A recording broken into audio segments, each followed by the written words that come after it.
तेहेर robin आणि भूत बंगल्याचे रहस्य भाग 2. रॉबिन काही क्षण बुचकळ्यात पडला खरा, कारण असे विचित्र प्रकरण रॉबिन काही हाताळत नव्हता. भूते-केते वगैरे विचित्र प्रकरण रॉबिनच्या पचनी पडत नसत. तरीही रॉबिन हरिभाऊंच्या शब्दा मान देऊन आणि शेंडे कुटुंबियांना आधार म्हणून रॉबिनने हरिभाऊंना आपण येत असल्याचे पत्राने कळवले आणि म्हणूनच तो हरिभाऊंच्या गावाकडे रेल्वेने निघाला होता. खरंच हे भूतबंगला प्रकरण आहे. नक्की काय प्रकार असावा? शेंडेंच्या घरातील घटना देखील विचित्र वाटत होत्या. रक्ताने लिहिलेला "मी आले आहे" असा मजकूर नक्की कोण लिहिलाय असं भासवत असावं की घरातीलच कोणत्या तरी नोकराचे किंवा नातेवाईकाचे हे चाळे असतील. रात्रीच्या अंधारात गावातील लोकांना बंगल्यात विचित्र आकार दिसत असावेत. उगाचच भूत वगैरे म्हणून अफवा पसरवली असेल. काहीही असो, या सगळ्या गोष्टींची सत्यता पडताळून घ्यायला रॉबिन उत्सुक होता. तसेच जरासा विरंगुळा म्हणून गाव भटकून यावे असा रॉबिनचा मानस होता. तासाभराने रेल्वे एका स्टेशनवर थांबली. रॉबिनने बाहेर पाहिलं तर त्याला इच्छित असलेल्या रेल्वे स्थानकावर रेल्वेत उभारली होती. आपलं सामान घेऊन रॉबिन डब्याच्या बाहेर पडला. फलाटावर उतरून इकडे तिकडे पाहू लागला. आजूबाजूला फळे आणि इतर खाद्यपदार्थ विक्री करणारे विक्रेते ओरडत फिरत होते. थोडंसं चालत जाऊन त्याने तिकीट खिडकीजवळ नजर टाकली तर एक वयस्कर माणूस अंगात सदरा आणि खाली धोतर, खांद्यावर एक पंचा अशा वेशात होता. डोळ्यावर ठेवून इकडे तिकडे पाहत उभा होता. रॉबिनने दूरवरच त्या व्यक्तीकडे पाहिले आणि त्याने हरिभाऊ ओळखलं, त्यामुळे तो तिकडे गेला. रॉबिनने जवळ गेल्यावर हरिभाऊंना मिठी मारली. हरिभाऊंनी देखील रॉबिनला पाहून घट्ट मिठी मारली. "काय हरिभाऊ, जसे होता तसेच आहात. अगदी ओळखायला वेळ लागला नाही." मिठी सोडत आपलं सामान खांद्यावर घेत रॉबिन म्हणाला, "आता काय बदलणार मी बाबा? पिकलं पान! तू मात्र खूप बदललास. चांगला हट्टाकट्टा आणि उंच झालायस." रॉबिनचे दंड चापचत 2 पकडके दात असलेली बत्तीशी दाखवत हरिभाऊ म्हणाले. गप्पा मारतच हरिभाऊ आणि रॉबिन रेल्वे स्थानकाबाहेर आले. बाजूला उभ्या असलेल्या टमटमला हात करून दोघेही आतमध्ये बसले. इतर प्रवासी आधीच बसल्याने गाडी तडक निघाली. रेल्वे स्थानकापासून हरिभाऊंचं गाव जरा लांब होतं. रस्त्यातील कच्च्या रस्त्यामुळे गाडी वर खाली हदकत होती. आजूबाजूची हिरवीगार झाडे पाहून रॉबिनला मस्त वाटत होते. हवा देखील झुळझुळ वाहत होती. वाहत्या हवेत रॉबिनने छाती भरून श्वास घेतला. बरेचसे खाचके खळगे पार करून गावातून आतमध्ये शिरत टमटम एका कोपऱ्यावरच्या हॉटेलसमोर थांबली. रॉबिन आणि हरिभाऊ खाली उतरून चालू लागले. थोडंच अंतर चालल्यानंतर काही वेळातच दोघेही हरिभाऊंच्या एका बेट्या घरापुढे आले. आत मध्ये येताच अंगणातच असलेल्या एका लाकडी बाजेवर रॉबिन विसावला. ते दोघे आत आले पाहून हरिभाऊंच्या पत्नीने रॉबिनला पाणी दिले आणि त्याची विचारपूस केली. रॉबिनला पाहून दोन्ही दाम्पत्याला खूप आनंद झाला होता. एक तर बऱ्याच दिवसांनी ते त्याला पाहत होते. रॉबिन थकलेला असल्याने हात पाय धुवून लगेच जेवायला बसला. त्याला हरिभाऊंच्या पत्नीने सांगितले तसे दोन्हीही जेवायला बसले.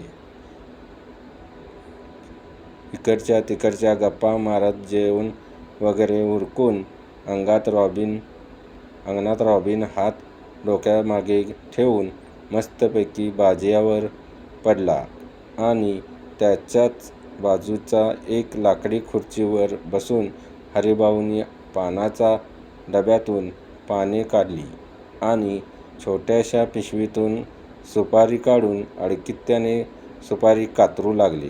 जेवण मस्त झालं हरिभाऊ, मस्तपैकी झोपावंसं वाटतंय आता इथेच पडल्या पडल्या, रॉबिन म्हणाला. झोप की मग, कोणी अडवलंय तुला? सुपारी कातरत कातरत खाली मान घालून हरिभाऊ खालच्या सुरात म्हणाले. तत्पूर्वी तुम्ही मला येथे का बोलवलं याची इत्थंभूत माहिती घ्यावी म्हणतो, रॉबिन नाटकी आवाजात म्हणाला. यावर हरिभाऊ सुद्धा गालातल्या गालात हसत, मग सांग आता, काय म्हणतोयस? तुमचे शेंडगे साहेब आणि त्यांच्या मागे लागलेले भुते एका अंगावर होत, एका हातावर डोके ठेवत रॉबिन म्हणाला.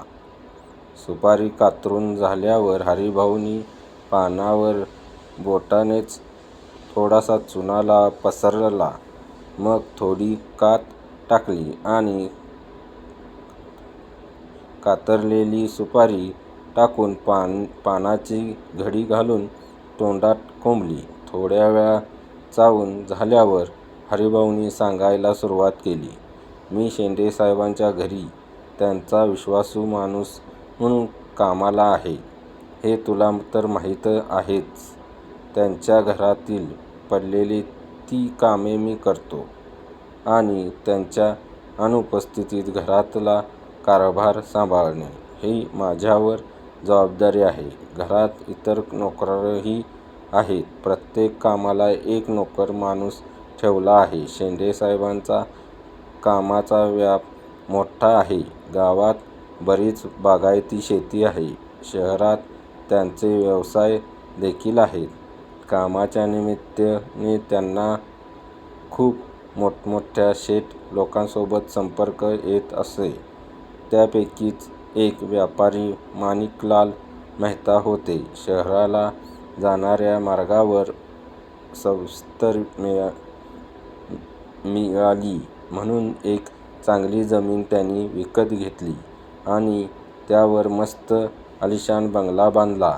निवांत कधीतरी सुट्टीत राहता यावे म्हणून बंगला अजून बांधायचा बाकी होता.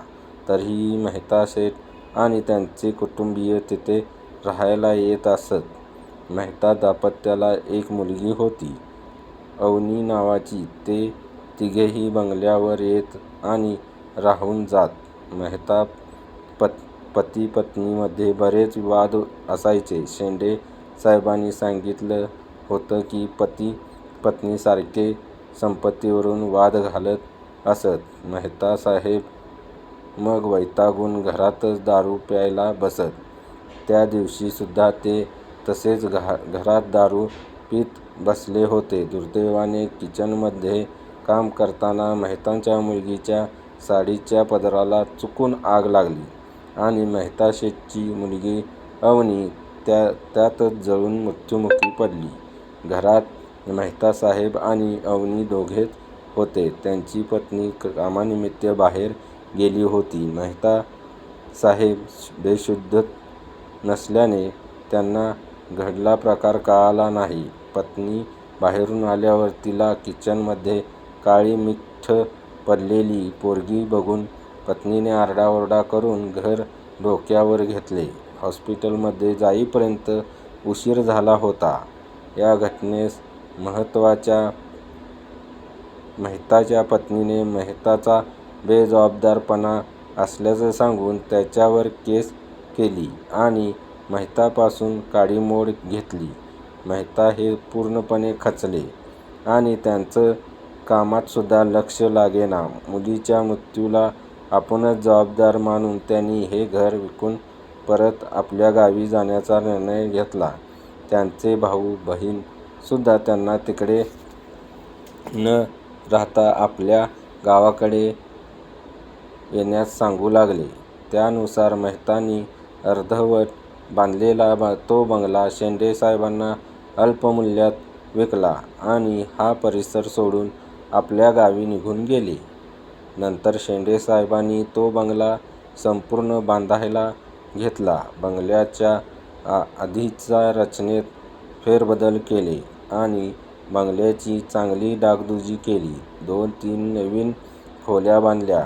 कंपाऊंड बांधून घेतलं. सामान वगैरे ठेवायला एक शेड बांधलं. अजून बऱ्याच गोष्टी बांधायच्या होत्या, पण इथपर्यंत सगळं ठीक होतं. बंगल्यात राहायला कोणीही गेलं नव्हतं. हां, थोडंफार बांधकामाचं सामान होतं, तेवढंच. स्टोरी कशी वाटली? लाईक, शेअर, सबस्क्राईब आणि कमेंट करा.